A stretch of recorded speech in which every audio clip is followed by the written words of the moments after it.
Hello, my name is Leah, and today we're going to do part 5 of the braid bag.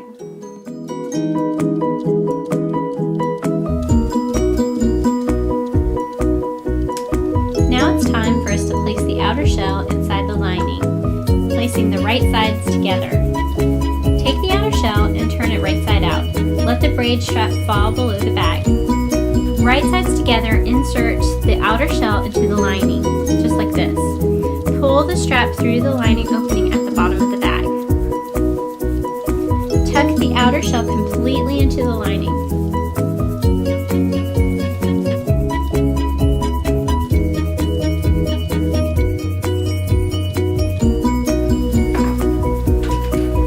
Pin the lining and outer shell together. Make sure you start at the side seams and line them up first.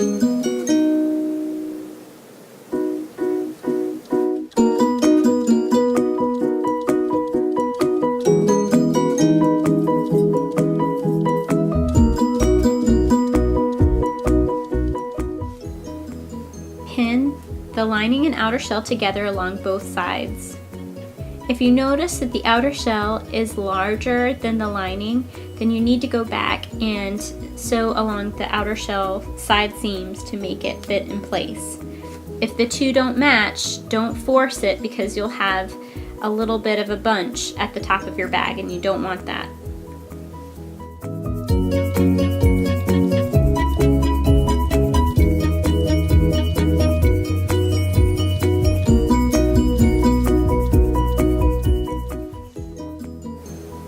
I suggest this for all of my bags, to draw a guideline. You always want to make sure the top of your bag is straight.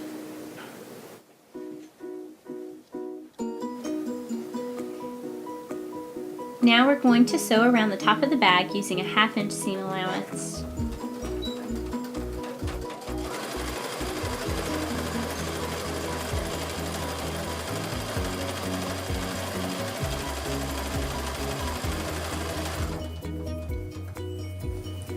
Once you get to the edge of the bag like this, you'll have to carefully move it and adjust it so you can see the seam allowance guide.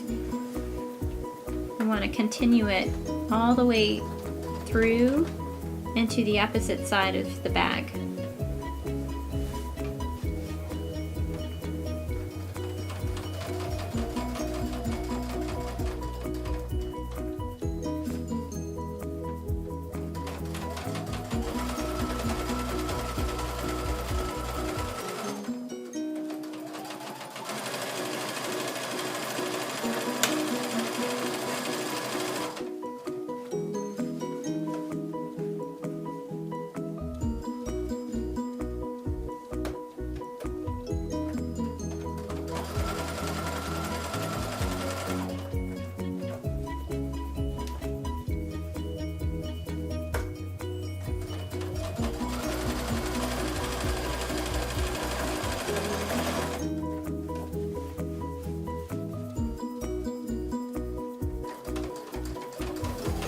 Remember, this stitch is one that no one will ever see, so if it's not quite right, maybe going across the side seam it became a little wavy, that's okay. You can go back over and try to get your stitch line back on the seam guide.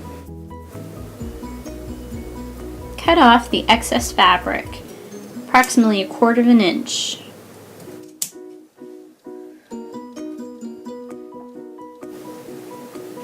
Okay, this is my favorite part of the bag making process. You get to turn the bag right side out.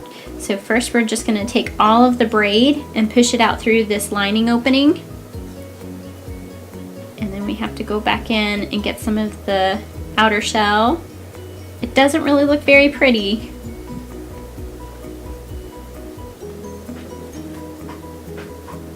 But it will once everything's pushed through.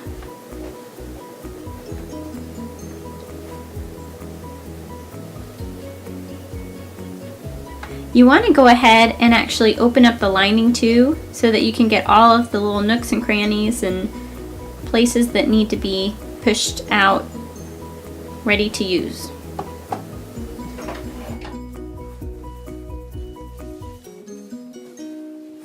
Now we're going to flip the lining back into the bag.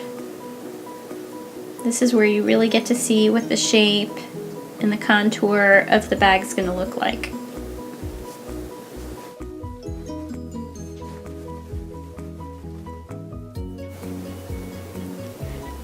Iron the top of the bag.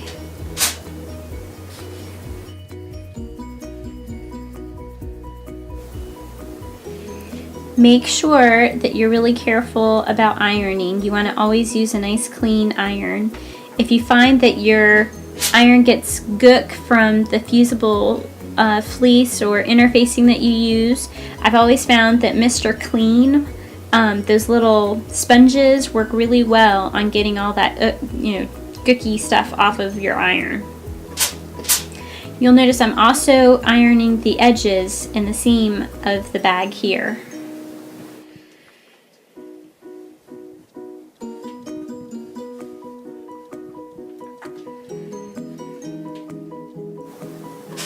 Since you're at the iron, you might as well go ahead and pull out the lining and fold it in place so that the lining hole is closed and ironed and pressed. Using a 1/4 inch seam allowance, top stitch the top of the braid bag.